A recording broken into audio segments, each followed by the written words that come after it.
Hey guys, what's up? So this is NIVEK FFORHS, and today we're going to be doing Project Overview Episode 1. And this is basically a series where I'll be showing you all of my sounds and kind of like showing you my tracks and stuff and how they're built and how they're put together, the sort of sounds and synthesizers and things I use to put them together. And and hopefully you can get your own ideas and maybe learn some techniques or two from my series. So this first track we have here today, it's basically a drum and bass type of dubstep kind of thing. It has a mixture of like bass music elements, and yeah, there's also a second drop where it's directly dubstep, like it switches to 140 BPM from 175, and the percussion, everything becomes like a dubstep kind of track. So yeah, there's kind of some cross-genre elements in this track, and let me basically give you guys an idea of how it sounds, and then we can continue on from there.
Okay, so that was basically the first half of the track, and on the second half of the track there's like a dubstep sort of thing, which I'll just quickly show right now.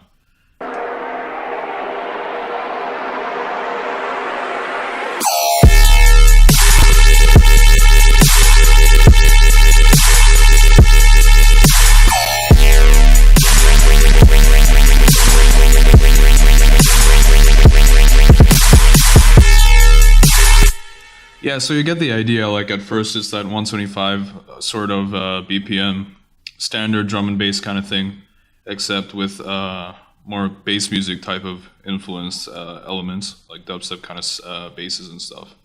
And then towards the second half of the track over here, there's directly a tempo modulation automation clip over here, which modulates it from 175 to 140 over here as soon as the drop starts. And then we go into dubstep sort of 1-2 beat kick snare sort of percussion arrangement over here with the percussives, yeah. And okay, so basically let's start off with the beginning. First of all, we'll deconstruct this bit by bit.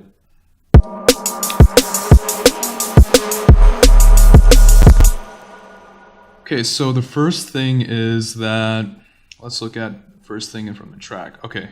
So this is the Nexus FX. Basically what that is, let me just single this effect out directly so you can hear what it is like.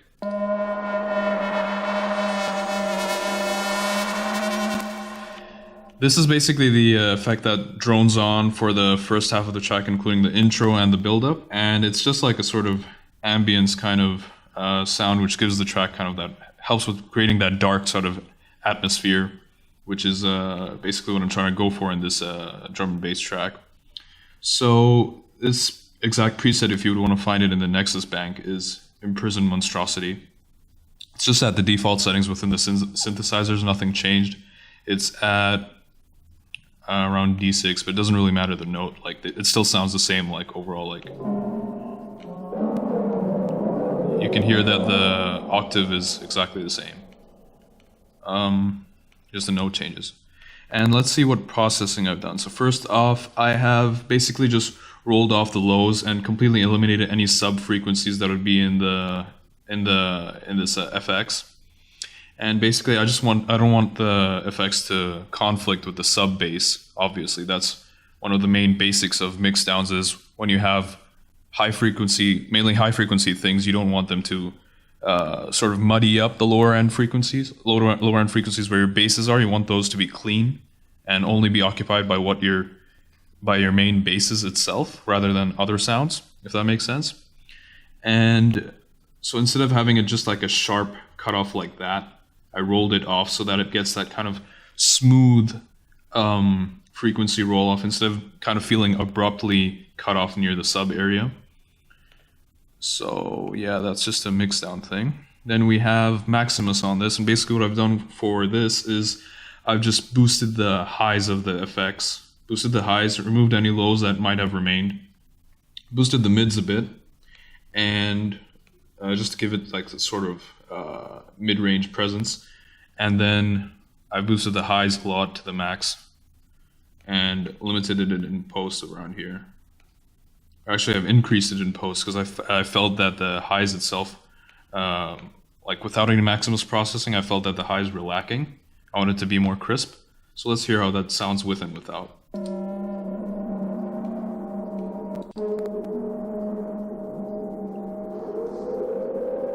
Oh, there's the Fruity filter cutoff frequency is being modulated, so that's why it doesn't sound correct right now. Let me just, yeah. So this is how it sounds with the Maximus processing on. You can hear it has a lot of high-end presence and mid-range as well. We turn off Maxifus and let's hear how it sounds.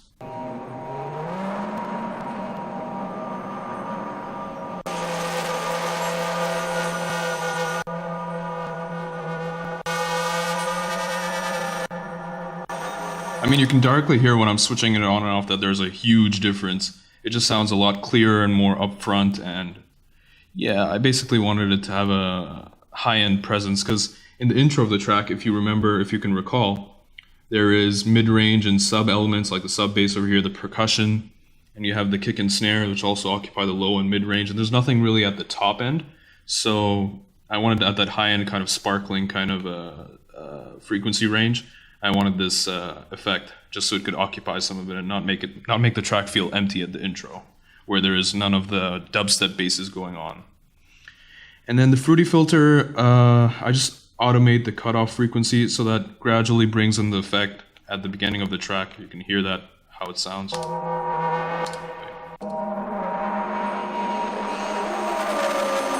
Like gradually just brings in the highs of and introduces the sound to the listener.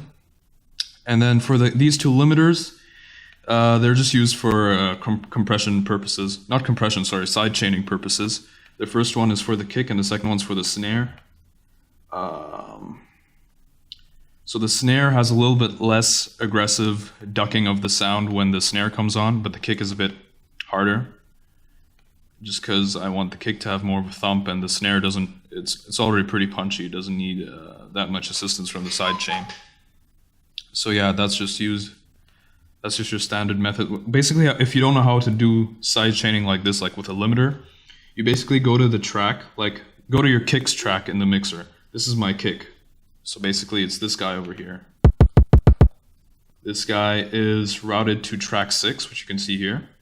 And then whichever element that you want to sidechain, like say I want to sidechain my bass to the kick, or like whatever this thing is, the effect. One second, we go to the kick, and then we right click on the, like, say, this is what it looks like after the sidechain is done. We right click on the knob, and then we click sidechain to this track, which I would have done here because I want it here. And then you'll end up having this sort of knob thing, which indicates it's being sidechained.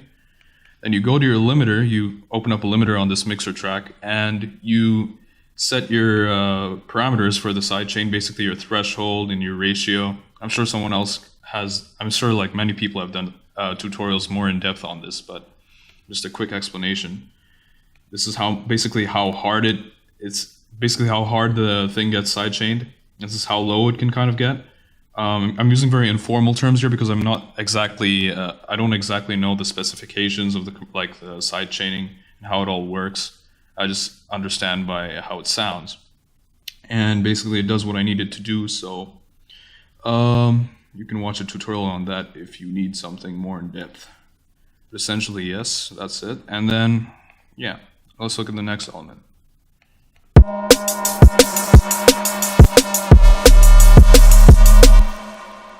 So let's look at the kick. The kick is, there's nothing really special going on with this kick. If you can see in the mixer track, there's literally nothing here. It's boosted above the normal dB level of a mixer track. As you can see, this is the default position. It's boosted above that. And I just did that for punchiness. Usually you should not do that. You shouldn't just boost up volumes of things that you want to sound more punchy, but in my case, I like to have my kicks and snares clipping a little bit above the rest of my track. What I do often is keep my rest of my track at limited to 0 dB with Fruity limiter or whatever limiter that you want to use. I keep my rest of my track limited to 0 dB, and I sidechain my basses, sometimes my high end, whatever needs sidechaining.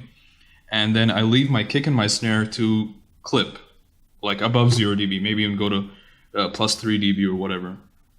You can see that in the mix, in the master right now. 1 sec. I just feel like the clipping gives it a sort of edge to the sound, and I know a lot of producers actually do this, even though it sounds like something counterintuitive. I know Noisia does this sort of thing. He lets his kicks clip at a very high, like only on like very short kicks that clip, so that they don't sound distorted, even though they are clipping. And if it was a normal like long sort of kick, it would sound distorted if it was clipping. But this allows it to get you that punch, which you get at a higher decibel level, without having it sounding like distorted. So yeah, that's one of the techniques I learned from Noisia. Like one of his videos, obviously, their videos. And this is just a regular snare, again, doesn't have much processing on it. Yeah, completely empty. This snare, in fact, is not clipping above the 0 dB level, but the kick is. Sometimes I let the snare clip as well, but the snare is easier to make it, like, easier to have it sound bad and distort above 0 dB. Just because of the way that the sounds of snares are usually comprised, like they have mid and high range presence, which is when you're above 0 dB with those kind of sounds, it's kind of easier to have them sound distorted and sound like they're clipping.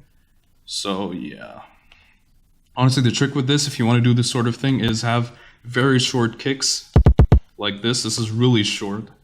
Like the normal length of this kick would be like this much. It's actually like an E-Cali kick. Let me just find the original kick over here. It's this one. But I just literally cut it short here, like, or even less in fact, like right here. And that allows me to run it above of 0 dB without it sounding distorted or sounding like it's clipping, even though it is. So yeah, you have to keep your kicks really short and your snares tight if you want to do that sort of thing. You don't necessarily need to do it, but if it's the type of track where you'd like to do it, then yeah, you can go ahead and do that. Okay, next element. Glitch mix. What is this automation clip doing? Who is it automating? Glitch.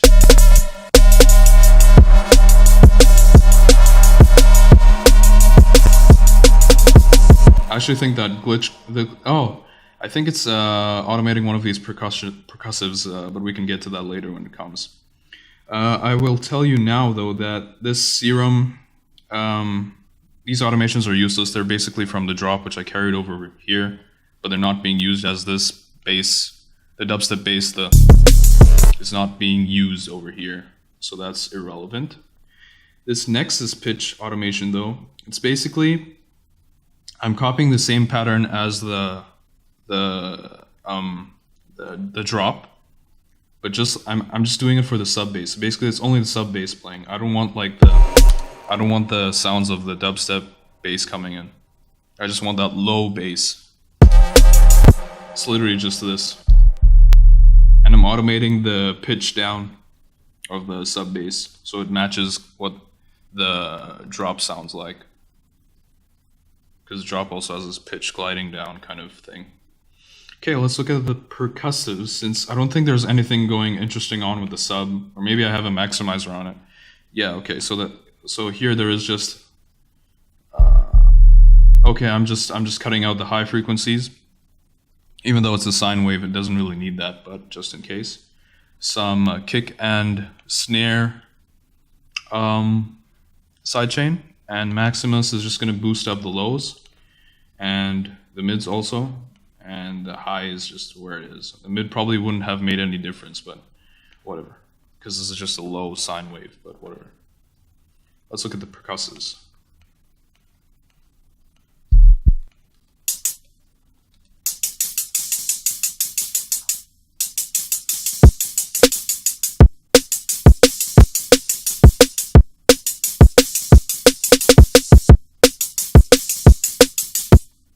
Basically, you get that sort of rhythm of the drum and bass sort of thing, the kick, snare, after you put in the sidechain. As you could hear, when the kick and snare aren't playing and there's no sidechaining going on, it sounds very normal. It's just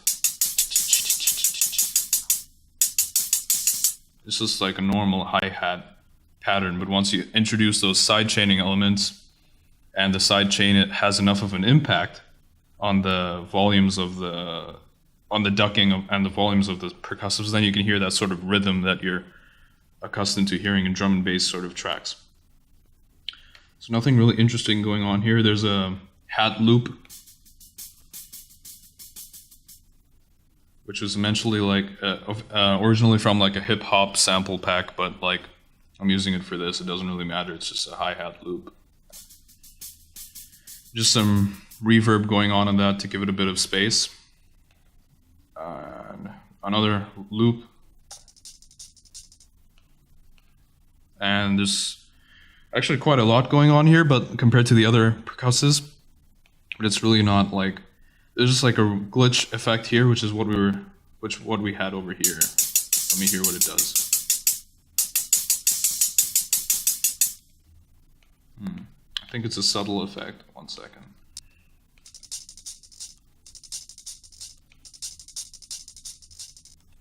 Basically, at the end, this glitch 2 mix level automation clip, it just automates glitch 2 turning on here on this clip, Captain Fast Loop. Yeah. And what that does is just does a random effect of either modulator, tape slow, tape stop, retrigger, reverser, stretcher, any of those. It just does that at the end, the last few bars of this thing being played, just to add some randomness to the percussives, a subtle sort of effect. What's this? Another hi-hat and ride sort of loop, and this is a regular hi-hat, again from a hip-hop sample pack, but whatever, it doesn't matter. This one probably has like the most emphasis, or like the most presence out of all of those percussives. Basically, I just have like a hyper/dimension effect, dimension expander. What that basically does is gives it, again, more space, but not in like a reverb sort of sense. You can hear the effect itself. It's easier to hear it rather than explain it. Can you hear that? On. Off. On. Off. Basically, this thing, it gives it a sort of movement you can hear. It's kind of like a flanger-like effect, but it also has like some stereophonic qualities to it. Yeah, like unison basically. There's four instances of this hi-hat going on, and they have like a little bit of detuning between them. So it's kind of like a flanger kind of effect, but it's different. And basically gives it more space. Makes it seem moving rather than like that static hi-hat hitting, just a sample repeating. Makes it sound as if it's not just a singular sampler, more like an instrument being played and having different notes, you know? Having a different sound. And Maximus is basically just for pushing up the mids and the highs. Sorry, just the highs.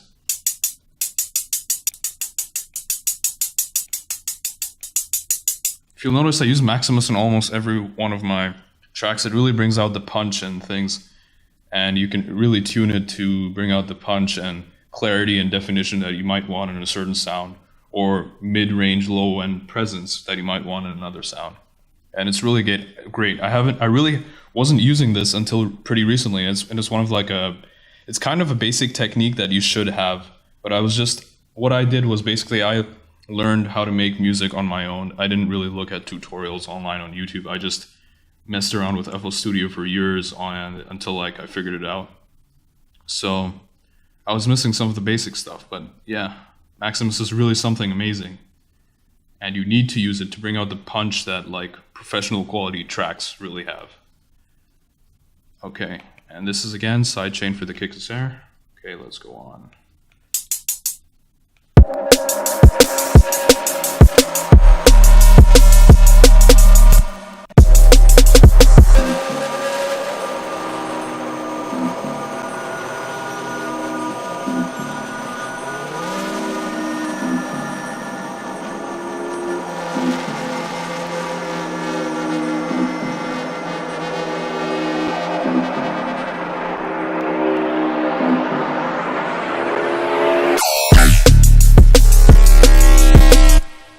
Okay, so let's look at this. So first off, this is that high, we already saw this is that high effects thing that we saw in the beginning, the sort of this sound. One second. Yeah, this sound. And that's just being gradually rolled off, as in volume wise, or like the cutoff frequency wise. I'm using Fruity Filter, just like how we brought it in the beginning of the intro of the track. We're now taking it out slowly, until the drop part, until that drop bass comes in, and then we just directly cut off this sound, like mute it completely. When that sound, comes in. And basically this thing is being faded out, the effects at the top, whilst the drop bass from here is playing and slowly being brought in the same way. It's having its reverb increased, like the reverb wetness, or actually volume of the reverb. I'm not changing the wetness. The volume of the reverb on the bass. And yeah, essentially the bass is it has its Fruity Filter cutoff frequency really low. So a lot of the frequencies from the bass is being cut off. It just sounds kind of like muddy or in the distance. Not muddy, like in the distance and like covered in something. And then slowly you can see it here curving upwards. That's just we're releasing the sound. We're sort of modulating the cutoff to introduce that sound again. And this here is just Param EQ2. We are just basically cutting out all the sub frequencies from the dubstep bass, and then we can see we turn that off and we bring back the sub bass, the built-in sub bass of that, the sub frequencies within the dubstep basses. We bring them back for the drop, or we bring them in for the drop because they were never there in the first place. It was off or cut out. And yeah, and this is just some riser from some sample pack. It has like a flanger sort of effect, and it has not too much high end or anything, so it fit in well. And yeah, and the drop comes in.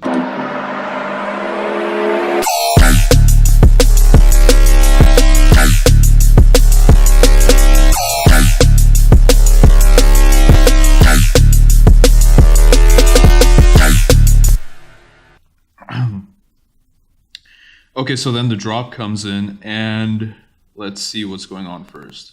Okay, we already talked about this. This is the cutoff frequency. It's being of the effects is being cut off. We got our kick snare pattern from before, the same as always. This guy's modulating this guy over here. We already talked about it. It's from the intro. It's from the same. This Serum channel pitch is actually modulating the pitch of, you guessed it, the Serum dubstep bass. Let's have a look at that.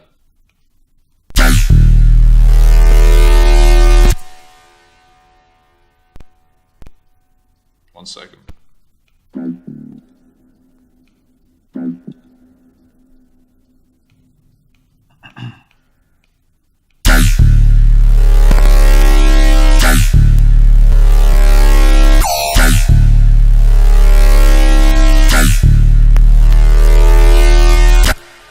Okay, so basically my technique with making sort of dubstep basses is pretty much either occasionally I make the dubstep bass from scratch, Or what I like to do often is take things that already exist, but then mangle them in such a way until they're pretty much unrecognizable, and just completely change them into a different sound.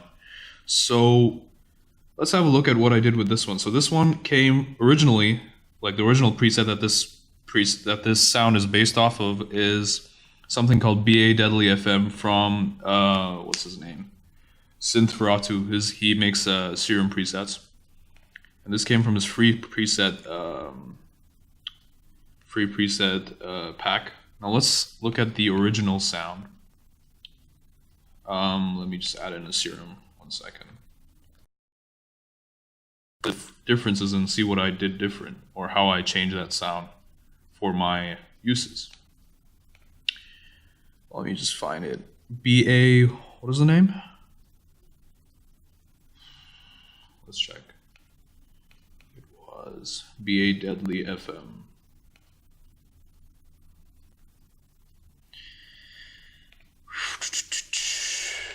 Okay, free presets, BA Deadly FM.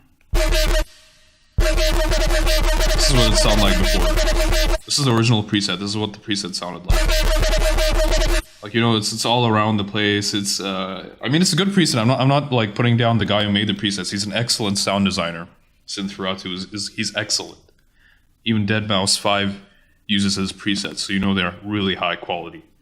I'm just saying that for our purposes, the thing is way too fast for like a drum and bass sort of context, because already we're at a high tempo and the drums and everything's already fast. We don't need the bass to be this fast, you know. We need to be at least like in halftime or something. So I think maybe what I just did in this track, I might have just reduced the LFO speed and maybe changed one of the wavetables. But yeah, I didn't need to do much to this sound to get it to sound like this, if I remember correctly. Like my sound is this. I mean my modification of it, and this is what this sounds like. Wait. So let's see, let's make a comparison. What did I change to get here? Okay, so the LFO, first of all, it's set to 32 bars, so it's going really slow over this LFO. It's basically just going from here to here. By the time it ends, it never reaches any of these parts. It just goes from here to here. I mean, sure, I could have just redone the LFO to like not have to do such a thing, but this was the easiest route. I was just messing around with parameters to see what would get me a cool sound for this sort of drum and bass context. So yeah, I might have just changed the LFO. Let's hear how that sounds. 32 bars.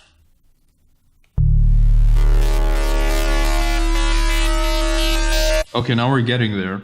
Thing is, the sound is pretty much almost the same. You hear this? Oh yeah, and then what I did was I didn't want that whole, like, you can see the wavetable going crazy here. Like, it's just modulating up, down, left, right in the original. I didn't want that business, so just like how FM from B is modulated by the LFO 1 over here, and wavetable position over here is also being modulated by LFO 1. So what I did was I just right-clicked on wavetable position in oscillator B and removed all modulators, so whatever was modulating this to go like that, to go crazy like that, it's probably this one, LFO 2. And then I just reassigned this to be modulated by LFO 1. Just like the rest of the, the rest of the parameters. So let's hear if that fixed it. Wait, maybe it's the other way around. Yeah, like this.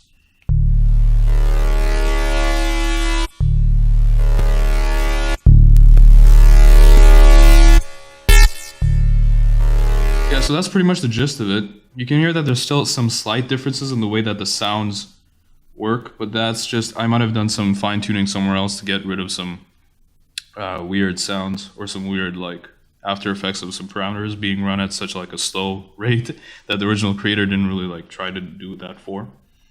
So yeah, that's basically how I just modified that sound to get it in, to get it to do what I wanted it to do, and to get it to sound a bit different.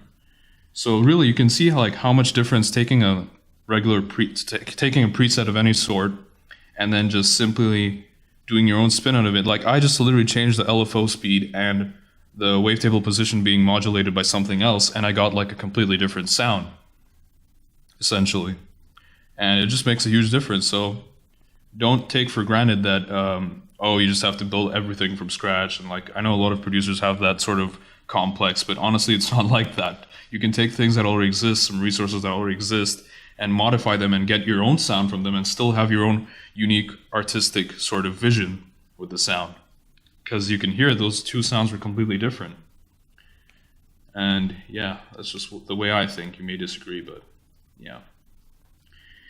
And this one is just, this growl over here is just directly, I didn't change anything with it. I love the sound of it, and like nobody uses the sound. I think it's pretty cool.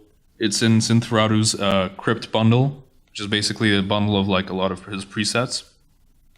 He has really top-notch stuff, so if you guys like the sort of sounds that you're hearing, you should go hit him up. I think he released a new pack recently, so that could be something cool. I haven't checked it out though. And this one's just literally BS, an old friend. I didn't change anything in this, it just sounds great, it sounds perfect. And I took these two sounds and I routed them through Maximus and did a lot of processing on it. Where is my mixer? Oh, it's down here. Yeah. So glitch. What is glitch doing? Okay. I know this is weird, but I kind of use glitch for a little bit of distortion. Obviously, you can use a standalone plugin for whatever distortion you like, to whatever your taste. But I just use distortion on the fold setting with drive of 8%, just to like increase that sort of grittiness of the sound, and have it go a bit harder. And Maximus played a huge role in pushing out the high frequencies and the mids and the lows, and just bringing everything to the front center stage of the sound stage, and just bringing everything to the front and like making it all punchy and just like all kind of compressed, and giving it that like sort of classic sound that you hear in dubstep. So let's hear the difference it makes of having Maximus on and off. This is on. Look at that.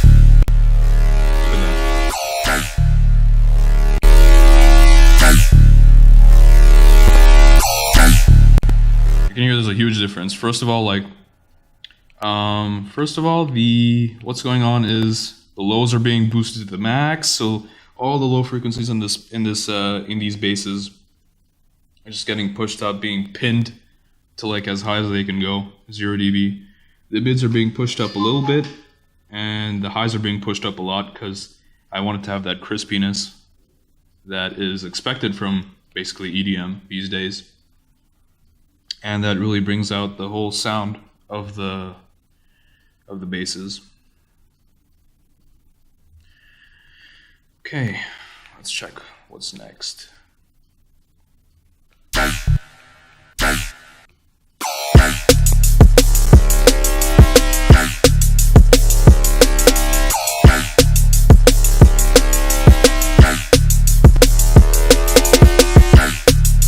Oh yeah, and I forgot to mention that on the basses themselves, the same track that we were looking at before.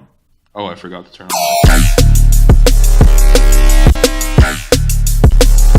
Huge difference. Yeah, anyways, I was saying, the reverb is just a little bit of reverb on the basses, and you can see that my low cut is around 1000 hertz. I don't want any of the low stuff obviously being reverberated, because that's just gonna muddy everything up and reverse the effects of my mix down so far, where I've been trying to cut down on low frequencies coming from other sounds, which is common practice obviously. But so the reverb cuts off, it doesn't reverberate those lower frequencies, and the high cut is just off, reverberates all high frequencies. Room size is max. There's just a little bit of reverb on the bass, like the mid and high frequencies of the bass. That just kind of gives it a bit of space in the mix, and I just like to slap some reverb on these things. Parametric EQ, we already talked about that. It's for cutting off all the bass frequencies when we were in the build-up previously. And this was also for the build-up when we were bringing in the sound.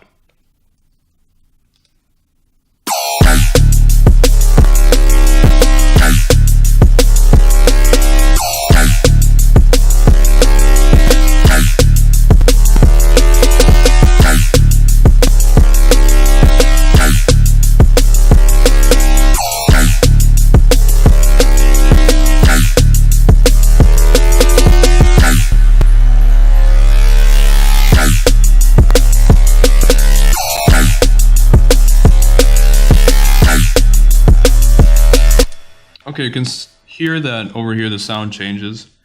We go away from that first bass sound that we were introduced to in the first half of the drop, and we get into this one. And this is... Oh, okay, so this is another modification of the first bass sound, which was also a modification of the Synth Ferratu preset. So this is a modification of a modification. So basically, I think it has the same settings. Yeah, the LFO 32 bar, and some other, the wavetable position being modulated by LFO 1. And then over here, I just changed the wavetable of oscillator A to Monster 8, which is one of the built-in spectral wavetables in Serum. So that's just one of them here. I played around I went through a lot of them, and then Monster 8 sounded cool, so I just used that. And I just did a bit of the FM from B, just to not have the wavetable be too distorted or too modulated, because then it sounds a bit weird when it's getting too much. Oops. So yeah, that's for that. Just a slight modification again on top of the other already previously modified preset sound. And then that's being pitch modulated again in the same way as the previous Serum bass.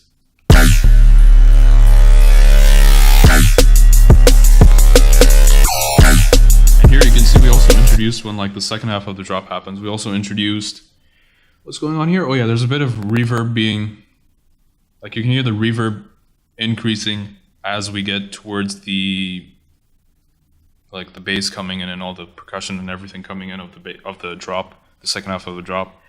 We can hear like the reverb is increasing, just to give it sort of like the anticipation and like energy in the track, whilst the percussives and everything else is out. And then here we have some rides. Just again, we're just adding to the percussives and making some more energy for the second half of the drop. And this is a new effect that I introduced just for the second half of the drop.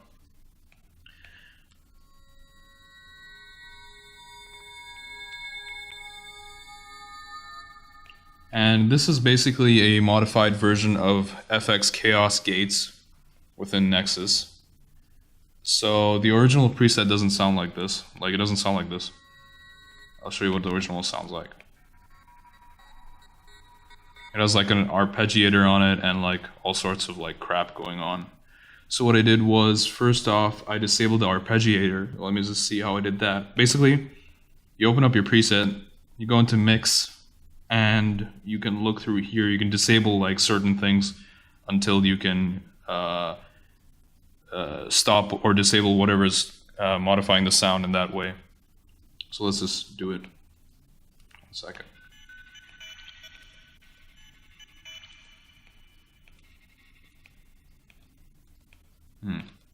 Okay. No.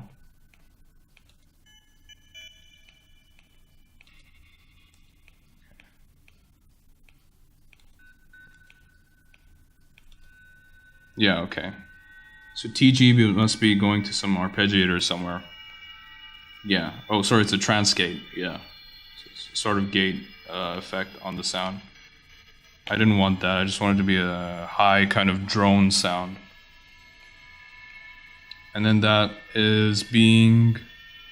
first off, we're cutting off the low frequencies on that sound. The sub frequencies.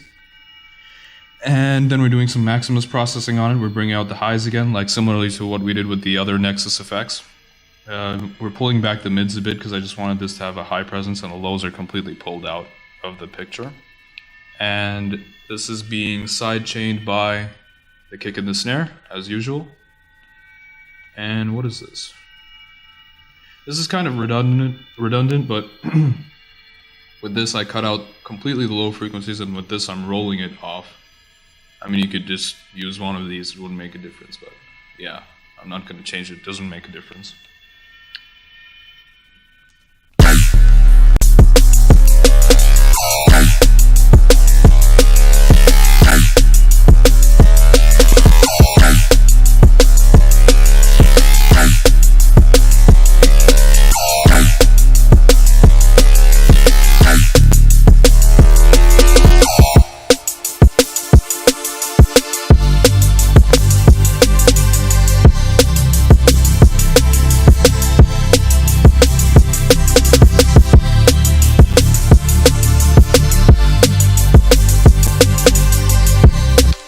Okay, so there's some couple of different things going on here.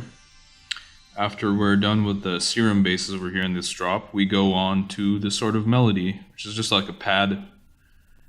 Yeah, Nexus pad.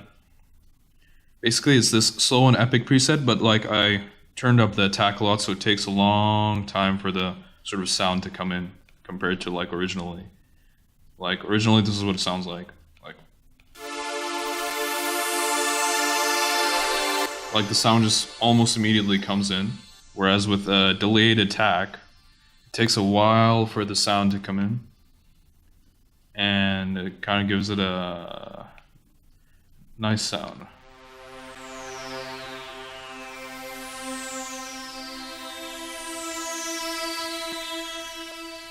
Yeah. So that's all I did with that. I think it might have had a delay on default. No, actually it didn't. So yeah, those are all, everything else is stock. We take that to its mixer. We're cutting off the low frequencies again, rolling them off, and more so towards, we're cutting off a bit more of the mids. I just wanted it to have more of a high-end sort of space. Maximus again, we're doing some high-end boosting, mid boosting, low boosting. Low boosting. Why?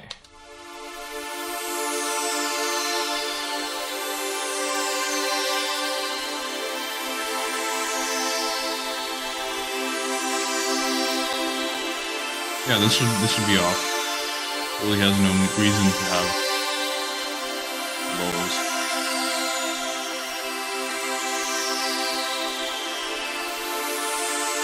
Let me think about that.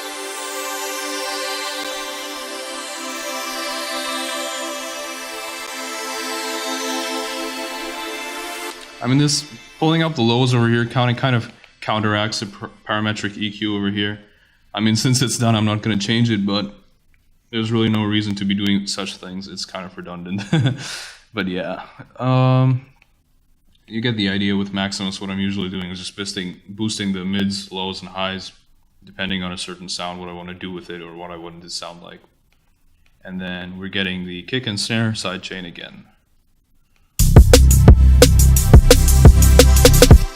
This sub bass is basically, we take the Nexus cheap trance lead. So let me just disable processing, or it might sound, this is what it originally sounds like.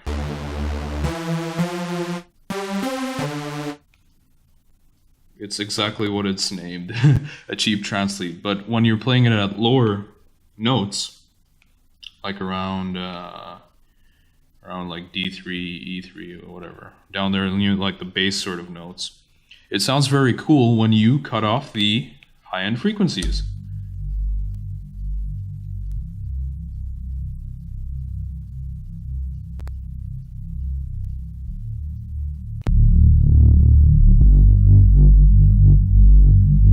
Yeah, it has like that sort of DNB, you know, like drum and bass, the classic sort of neuro kind of sound, neuro bass kind of sound. And I actually learned this from, I watch a lot of production videos sometimes of like people in studio. Thomas Newson and, what's the other guy's name? Thomas Newson and New World Sound making Flute. I think the song's name. It was like a big room track, a big hit back in like, I don't know, like years ago. It was a big room hit, like the genre of big room house. It was a big hit during like the era of like Martin Garrix's Animals and stuff like that. They had like an in-studio video, and they used this exact thing. They went to Nexus, they took the cheap trance lead, and they just high pass. They took out all the high frequencies and just left it with the lows and played it as a bass sort of, use it as a bass instrument. And that was pretty cool, and it gives it like that cool thing. You can use it often for like when you have a lead on top or a pad, like I've done, and then you can have this for the bass. It's pretty cool. It has like movement, and it's more interesting than having just like a sine bass or low sine bass, like a low sine sub bass, like I had in the intro. But it depends on your like what needs you have. Like in the intro, if I had used that sound there, it wouldn't have sound nice. This sound over here, it does sound nice because there's a melody going on, and there's space for this thing to have its own room, essentially. So it's all about choice and sound choice. Yeah. And then again, we have sidechain. And that thing goes on for a while. And this is just like a normal progression I just wrote up. Whatever came to mind in the key of D. Obviously. I'm not going to do a key change. And then we have another build up here. Now do keep in mind that this whole track is pretty much in progress. It's not done. It's not a finished piece of work, but I felt like it was done to the point where I could share it with YouTube and share it with you guys. Because it's has some interesting stuff that's cool to share. Basically this whole half of the track is finished off. It's just the second half, which like I've just recently started working on. So there are elements missing and there's still a lot of things that need to be developed, but we can have a look at this as well and deconstruct what is there already for now.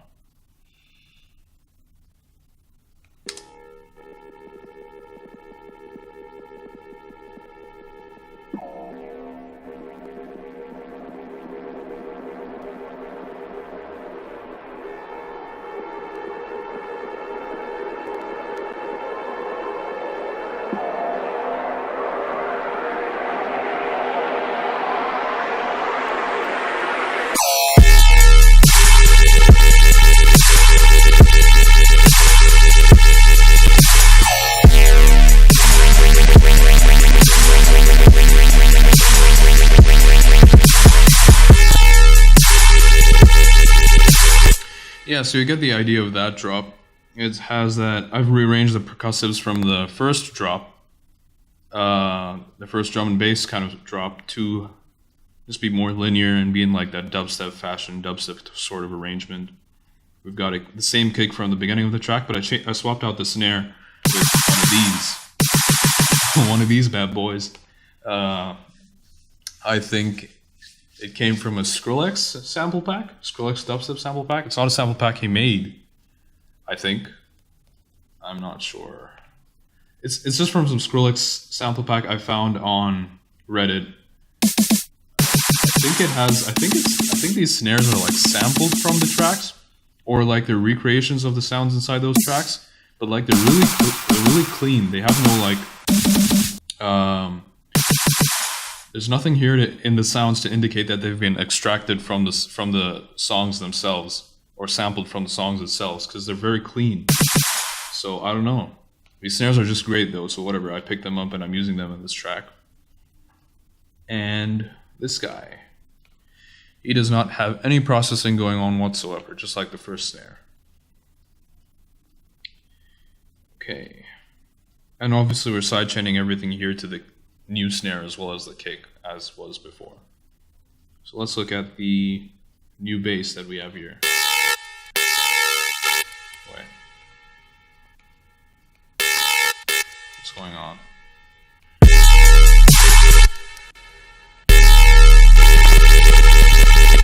Okay. So this guy, he is again a modification of one of Synthferatu's dubstep basses. But the thing is, this one was done quite a while ago, so I don't know if I can remember what I did exactly to get it. But basically, I took, let's fire up the original preset, Serum. Just so we know what we got from what.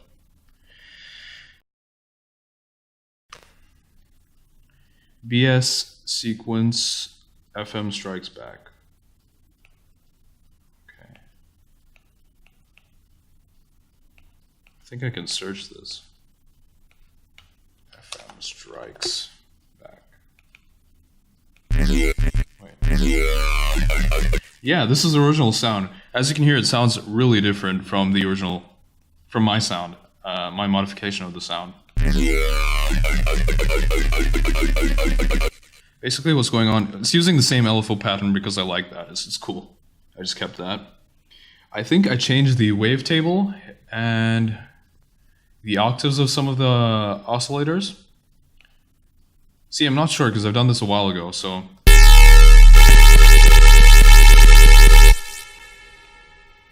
Okay, so on both sides we're using two different wavetables. Okay, so over here we're using a sine wavetable on oscillator A. Over here in oscillator B, I don't know where I got this from, but it's some sort of, I might have made that wavetable, or maybe I imported it from something. But I just changed up the wavetables in both oscillators from the original track. I mean, from the original sound. And as you can see over here, I'm modulating oscillator B by mirror. The mirror, this thing, the mirror over here. The mirror modulator. Yeah. And 1 second, where was I?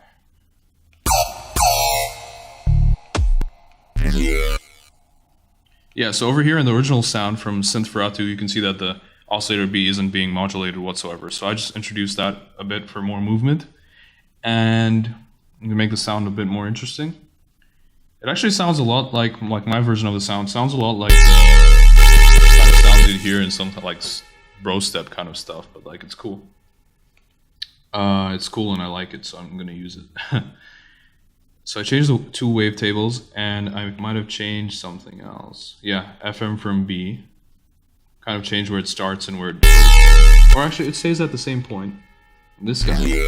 This stays down here. So we're having a bit more modulation from B for oscillator A. Wavetables changed, and we're modulating oscillator B by a mirror warp thing. Yeah, so there's quite a bit of changes in there, and you can see we got a completely different sound, which is only like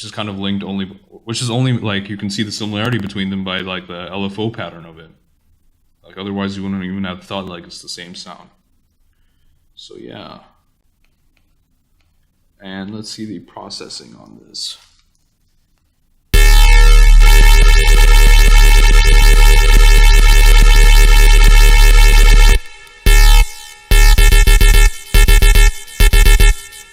So yeah, as usual, we got the low boosted up a lot to the max, mids around here, and highs till here. Basically, rule of thumb is just move the knobs according to what you hear. If it sounds good, keep it. If it doesn't sound good, don't do it. That's essentially what I do with everything in my production. I know it sounds simple and sort of like stupid almost, but it's something that a lot of producers I've seen don't do. Just listen to your ears and trust them. They're the only things that you can trust.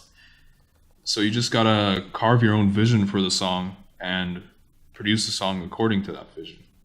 Assuming that you have enough knowledge and experience that you can command your music production and your DAW and your synths, etc. to work in that way.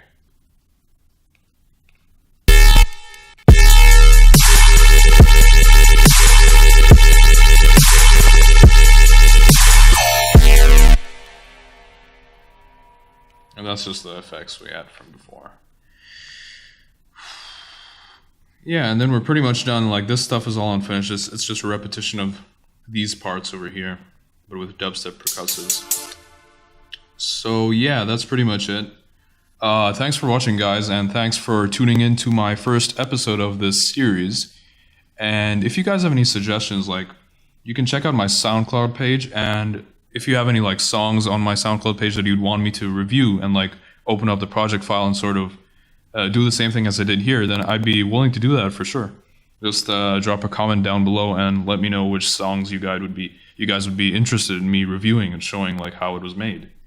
So yeah, thanks guys for watching. If you enjoyed the content, subscribe, leave a comment so that like I know you guys actually like this stuff and I should continue doing it. Leave a like and click the bell icon on the right of the subscribe icon if you want to be informed when my latest videos release. Thanks. See you guys.